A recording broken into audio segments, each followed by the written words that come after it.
Olá, seja bem-vindo você, meu caro acadêmico, estudante do nosso Instituto Federal do Acre. Eu me chamo Luciano, sou professor de Geografia e hoje nós vamos trabalhar aqui com a disciplina de Geologia. Você que está estudando aí, fazendo seus estudos e precisa desse conteúdo de Geologia e Mineralogia, vem com a gente que nós vamos aqui falar um pouquinho para vocês dessa disciplina.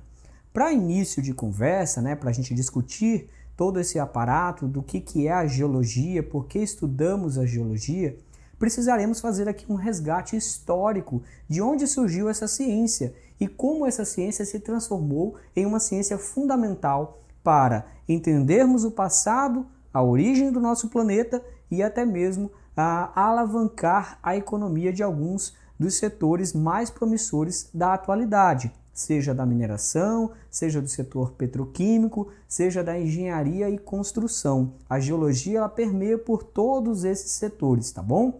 Então vamos lá, vamos fazer um resgate histórico do que é a geologia. Primeira coisa, geologia vem do grego. O grego que geo significa terra e logos, geologos, estudo da terra. Então a geologia é basicamente a ciência que se preocupa em estudar o planeta Terra. Tá, mas quem foram as primeiras pessoas a pensar em estudos para a Terra? O que a geologia tem de diferente da geografia, por exemplo?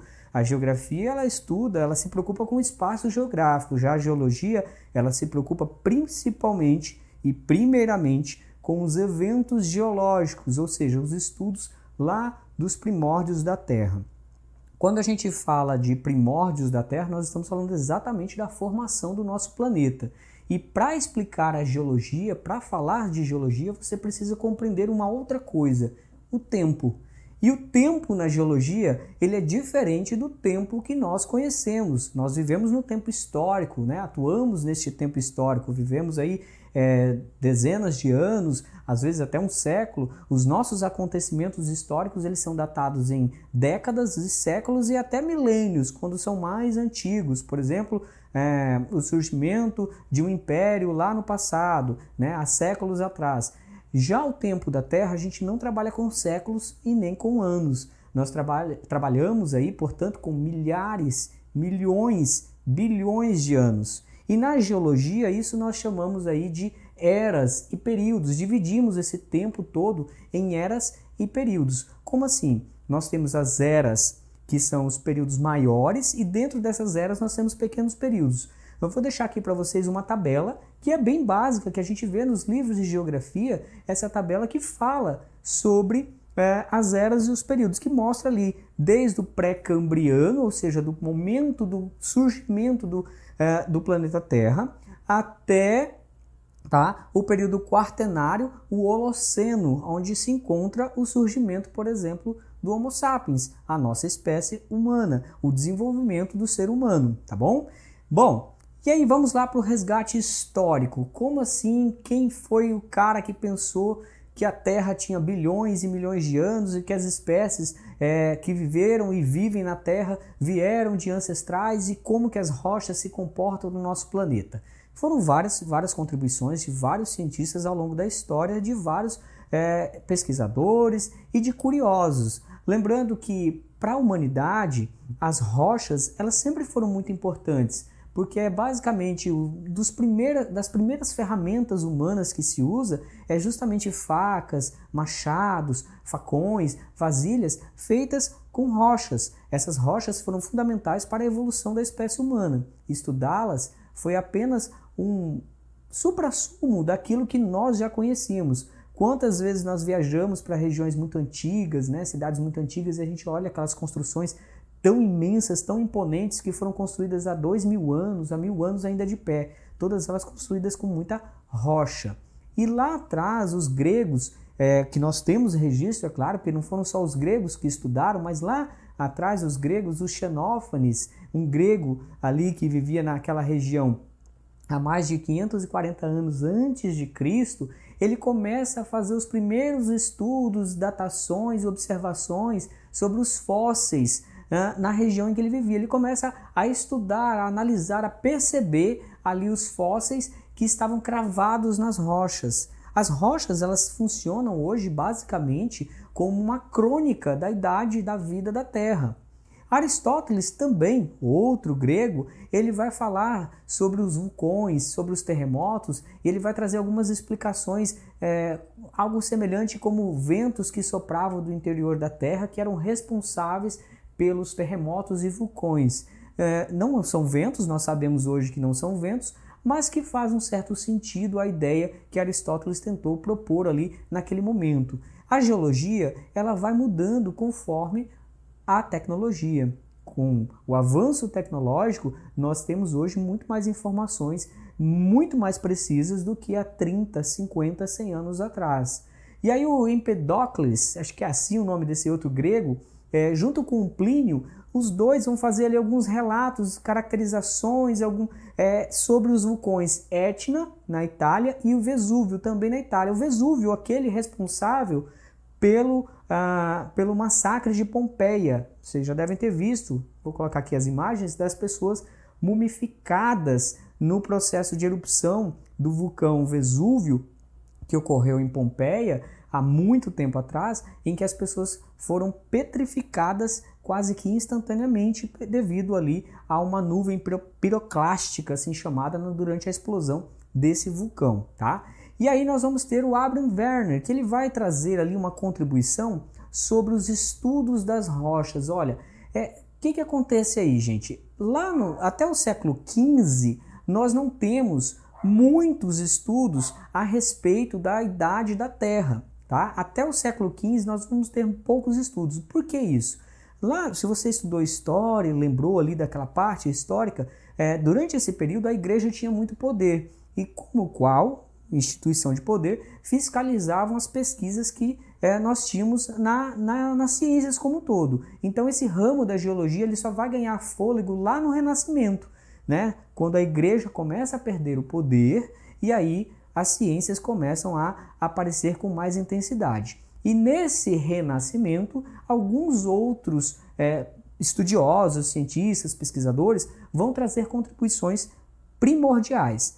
Abraham Werner ele vai trazer sobre o netunismo. Ele vai dizer assim, olha, as rochas elas surgiram de um oceano primitivo, de um magma, e que esse magma foi se resfriando e as rochas menos solúveis deram início ali às primeiras rochas, as menos solúveis, que são as mais resistentes, e as mais solúveis depois. Ele faz uma explicação muito breve sobre a origem das rochas, mas ele não é o mais importante nesse estudo.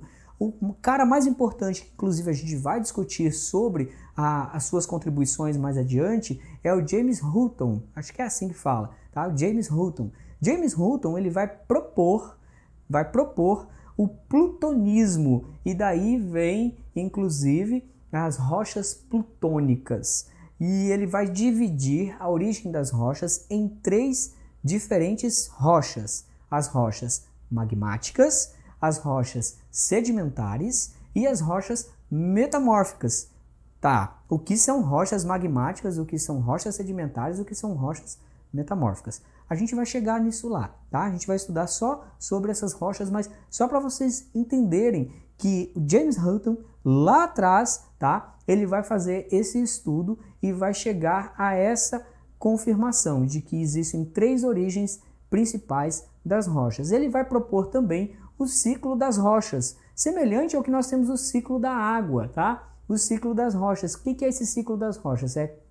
Desde a sua formação, tá? No plutonismo, rochas magmáticas ou plutônicas, estou dando aqui já uma dica para vocês, até a sua sedimentação, processo de desgaste dessa rocha e deposição desse material, e aí compactação vai formar uma rocha sedimentar, e também o processo de metamorfização, que é quando essas rochas são submetidas a grandes pressões e temperaturas. Então ele vai propor um estudo sobre formações da rocha, principalmente com relação ao calor, tá?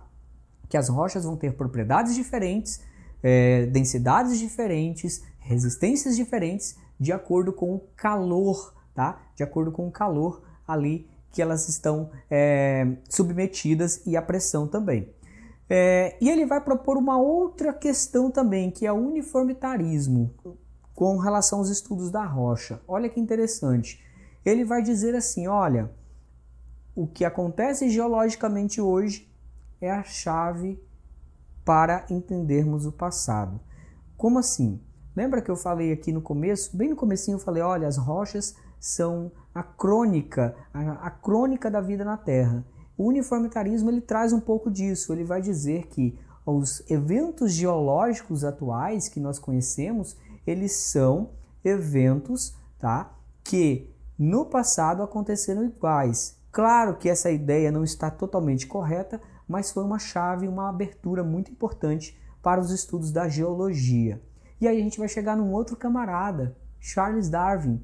Mas Charles Darwin era botânico, era um cara que teorizou sobre a evolução das espécies muito bem. Charles Darwin vai pesquisar sobre a evolução das espécies, estudando também os fósseis, as rochas. Exatamente as rochas, a geologia proporcionou para que Charles Darwin, e claro que não só isso, né, mas proporcionou que ele chegasse a criar, a teorizar, a estudar, a aprofundar a teoria da evolução das espécies. Charles Darwin, lá em 1859, ele propôs um estudo bem interessante.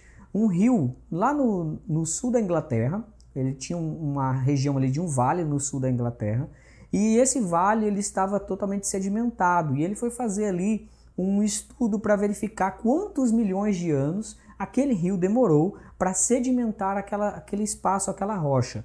Ele chegou ao seguinte cálculo de mais ou menos 300 milhões de anos. Isso quando ele estava fazendo seu estudo sobre a evolução das espécies nesse processo. E aí ele chegou à seguinte conclusão: bom, se essa rocha que está aqui no sul da Inglaterra demorou 300 milhões de anos para ser desgastada, para sofrer sedimentação, então todo esse solo, toda essa região, né, não só as rochas, então acredito eu, né, ele vai escrevendo, ele vai acreditando que a Terra então é muito velha, data-se de bilhões de anos. E aí nós vamos ter a ciência geológica evoluindo e chegamos a casa hoje entre 4,5 e 4,6 bilhões de anos, a idade da vida na Terra. Bom, o que eu queria mostrar aqui para vocês era essa introdução dessa parte histórica da geologia, de como ela surgiu. A gente vai falar um pouquinho mais de novos pesquisadores mais recentes desse campo da geologia ao passar das nossas aulas, mas eu queria que vocês tivessem esse aparato histórico, tá? E permeasse por outras ciências também, compreendesse a importância da história da geologia e como ela foi surgindo. Eu fico por aqui, a gente se vê na próxima aula, que a gente vai falar um pouquinho mais sobre rochas, sobre a geologia da Terra, a geologia, né, como um todo, e os estudos que vão abrangendo aí a formação do nosso planeta e desde a origem no Big Bang. Até mais, muito obrigado e a gente se vê na próxima.